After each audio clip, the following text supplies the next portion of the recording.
पहली ही बात उन्होंने कही है कि हिंदू काफिर हैं और वो सम्मान के योग्य नहीं है में आता है, परंतु जो बात समझ में नहीं आती वह है श्री गांधी का दृष्टिकोण। राम राम सभी भाइयों, पिछली वीडियो में हमने बाबा साहब भीमराव अंबेडकर जी ने जो बुक लिखी है उसके कुछ पॉइंट देखे हैं, उसी को कंटिन्यू करते हुए स्वदेशी में कहना हो तो आगे के कुछ पॉइंट आज हम देखते हैं। हमने पिछली बार 6 पॉइंट देखे थे, 7वां पॉइंट हम पढ़ते हैं। हिंदू और मुसलमान दो विभिन्न प्रजातियां। आध्यात्मिक दृष्टि से हिंदू और मुसलमान केवल ऐसे दो वर्ग या संप्रदाय नहीं जैसे प्रोटेस्टेंट्स और कैथोलिक या शैव और वैष्णव, बल्कि वे दो अलग अलग प्रजातियां हैं। पृष्ठ नंबर 185, स्वदेशी में कहना तो 185। पॉइंट नंबर 8, इस्लाम और जाति प्रथा। ध्यान दीजिएगा, जाति प्रथा को लीजिए, इस्लाम भ्रातृभाव यानी भाईचारा, स्वदेशी में कहें तो ब्रदरहुड। इस्लाम भ्रातृभाव की बात कहता है। हर व्यक्ति यही अनुमान लगाता है कि इस्लाम दास प्रथा और जाति प्रथा से मुक्त होगा। गुलामी के बारे में तो कहने की आवश्यकता ही नहीं, अब कानूनन यह समाप्त हो चुकी है, ये समय की बात है। परंतु जब यह विद्यमान थी तो ज़्यादातर समर्थन उसे इस्लाम और इस्लामी देशों से ही मिलता था। समझ रहे हो? समझ रहे हैं ना? समझ रहे हो आप? समझ क्या कहा जा रहा है? और महत्वपूर्ण बात है कि कौन कह रहा है, समझिए। कुरान में पैगंबर ने गुलामों के साथ उचित और मानवीय व्यवहार किए जाने का सदुपदेश दिया होगा, वह प्रशंसनीय है। लेकिन इस्लाम में कुछ भी ऐसा नहीं है जो इस अभिशाप के उन्मूलन के समर्थन में हो। समझ रहे हो? समझ रहे हो आप?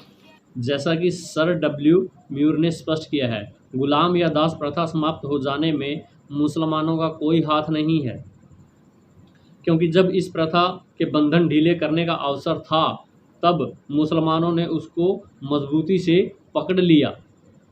आपको पता है ना, इतिहास पढ़ा होगा कि जितने भी युद्धों में युद्धबंदी बनाए जाते थे उनको अरब की मंडियों में बेचा जाता था, औरतों को, बच्चों को, बूढ़ों को, युवाओं को, सबको। पढ़ते रहिए साथ के साथ भाई, यही मोटिव है। परंतु गुलामी भले विदा हो गई हो, जाति तो मुसलमानों में कायम है। उदाहरण के लिए बंगाल के मुसलमानों की स्थिति को लिया जा सकता है। 1901 के लिए बंगाल प्रांत की जनगणना अधीक्षक ने बंगाल के मुसलमानों के बारे में रोचक तथ्य दर्ज किए हैं। मुसलमानों का 4 वर्गों शेख, सैयद, मुगल और पठान में परंपरागत विभाजन इस बंगाल में प्राय लागू नहीं है। ध्यान दीजिएगा, मुसलमान 2 मुख्य सामाजिक विभाग मानते हैं। अशरफ, कहाँ बंगाल की बात कर रहा हूँ, ये बाकी पूरे भारतवर्ष में ये ऊपर वाली 4 जातियाँ शेख, सैयद, मुगल और पठान हैं। यहाँ बंगाल की बात कर रहा है कि वहाँ बंगाल में ये 4 नहीं है, बाकी 2 हैं। और अगर बात करेंगे अरब की तो वहाँ पर कुरैश, अशरफ, अंसारी ये सब हैं। और उसमें भी जब आप कुरान की स्टडी करोगे ना तब वहाँ स्पष्ट पक्षपात कुरैशों के प्रति झलकता दिखाई देगा कि कुरैश को वहाँ का मुख्य पुजारी बनाने के लिए भी पैगंबर साहब ने हिमायत की है, समझिएगा। मुख्य 2 सामाजिक विभाग मानते हैं, अशरफ अथवा सरफ और अजलफ।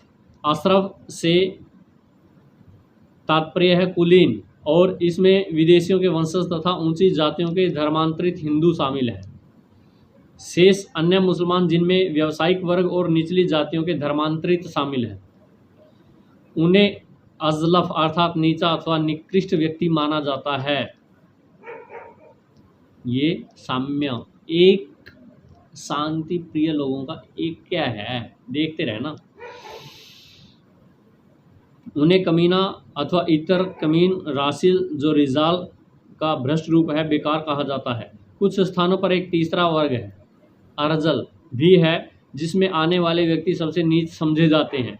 उनके साथ कोई भी अन्य मुसलमान मिलेगा जुलेगा नहीं और उन्हें मस्जिद अथवा सार्वजनिक कब्रिस्तानों में प्रवेश नहीं करने दिया जाएगा। इन वर्गों में हिंदुओं में भी प्रचलित जैसी सामाजिक वरीयता और जातियां हैं वैसी ही हैं।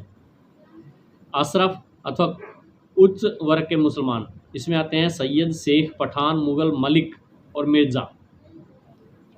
अजलफ अथवा निम्न वर्ग के मुसलमान, इसमें आते हैं खेती करने वाले शेख।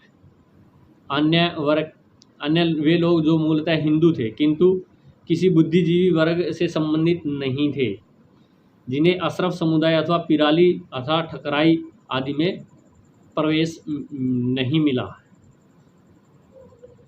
दूसरे हैं दर्जी, जुलाहा, फकीर, अंग्रेज। तीसरे हैं बाड़ी, भटियारा, चिक, चूड़ीहार, दाई, धावा, धुनिया, गड्डी, कलाल, कसाई, कुला, कुंजरा, लहेरी, माही फरोश, मल्लाह, नालिया, निकारी। चौथा है अब्दाल, बाको, भेड़िया, भाट, चंबा, डफाली, धोबी, हजाम, मूचो, नगारची, नट, पनवाड़िया, मदारिया, तुमतिया। अर्जल अथवा निकृष्ट वर्ग, भानार, हलाल खोदर, हिजड़ा, कसम्बी, लाल बेगी, मोगता, मेहतर। जनगणना अधीक्षक ने मुस्लिम सामाजिक व्यवस्था के एक और पक्ष का भी उल्लेख किया है, वह है पंचायत प्रणाली का प्रचलन। वह बताते हैं पंचायत का प्राधिकार सामाजिक तथा व्यापार संबंधी मामलों तक व्याप्त है और अन्य समुदाय के लोगों से विवाह एक ऐसा अपराध है जिस पर शासी निकाय कार्रवाई करता है। परिणामतः ये वर्ग भी हिंदू जातियों के समान ही प्रायः कठोर संगोती है। अंतर्विवाह पर रोक ऊंची जातियों से लेकर नीची जातियों तक लागू है। उदाहरणतः कोई घूमा अपनी ही जाति अर्थात घूमा में ही विवाह कर सकता है। यदि इस नियम की अवहेलना की जाती है तो ऐसा करने वाले को पंचायत के समक्ष पेश किया जाता है। एक जाति का कोई भी व्यक्ति आसानी से दूसरी जाति में प्रवेश नहीं ले पाता। ये मुस्लिमों की बात है, जिनमें कुछ लोग कहते हैं कि जाति बंधन है ही नहीं। मैं जाति बंधन का यहाँ पर समर्थन नहीं कर रहा हूँ, मैं तो सिर्फ जो बाबा साहब ने लिखा है वो पढ़ करके सुना रहा हूँ भाई। यदि वह अपना विशिष्ट पेशा त्याग कर जीवन यापन के लिए कोई अन्य साधन भी अपना लेता है तब भी उसे उसी समुदाय का माना जाता है जिसमें उसने जन्म लिया है। हजारों जुलाहे कसाई का धंधा अपना चुके हैं किंतु वे अब भी जुलाहे ही हैं। इसी तरह के तथ्य अन्य भारतीय प्रांतों में भी वहाँ की जनगणना रिपोर्टों के अनुसार एकत्रित कर सकते हैं जो उनका उल्लेख करना चाहते हों, परंतु बंगाल के तथ्य यह दर्शाने के लिए पर्याप्त हैं कि मुसलमानों में जाति प्रथा ही नहीं छुआछूत भी प्रचलित है। पृष्ठ 221 से 223। इस्लामिक कानून समाज सुधार के विरोधी। इस्लामिक कानून समाज सुधार के विरोधी, ये कौन कह रहा है भाई साहब? तसल्ली से ध्यान से समझिए और सोचिए कि इन्होंने कहे हैं। पढ़िए, विचार कीजिए, थोड़ा तो समझ में आएगा। सुनने से थोड़ा आंखें खुलेंगी, पढ़ने से जागृति आ जाएगी। और जो खड़े होकर के चिल्लाते हैं, जो इनको अपना भाई बताते हैं, प्लीज़ रिक्वेस्ट है भाई साहब एक बार भीम साहब को पढ़ लीजिए, बाबा साहब अम्बेडकर को पढ़ लीजिए। जब आप उनके नाम पर सब काम करते हो, हर काम में आप बाबा साहब को आगे कर देते हो, तो ये काम में क्यों पीछे छोड़ दिया भाई? थोड़ा सा इस पर भी ध्यान दे लीजिए, बात क्लियर होती आ जाएगी। ठीक है, इस पॉइंट पर हम अगली वीडियो में बात करेंगे क्योंकि वीडियो लंबी हो जाएगी। कौन सी बात पर? इस्लामिक कानून समाज सुधार के विरोधी हैं। ध्यान रखिएगा, और हो सके तो इस पर पूरा थोड़ा स्टडी कर लीजिएगा, और स्टडी कर लें तो वीडियो में कमेंट करके कमेंट बॉक्स में जा करके बता भी दीजिएगा कि आपने क्या पाया। साथ के साथ पढ़ते रहिए ना, ताकि पता चले कि हम कहीं से उठा करके ऐसे तो नहीं डाल रहे, पता तो चलेगा कि हम सत्य बोल रहे हैं, यह सत्य है। राम राम।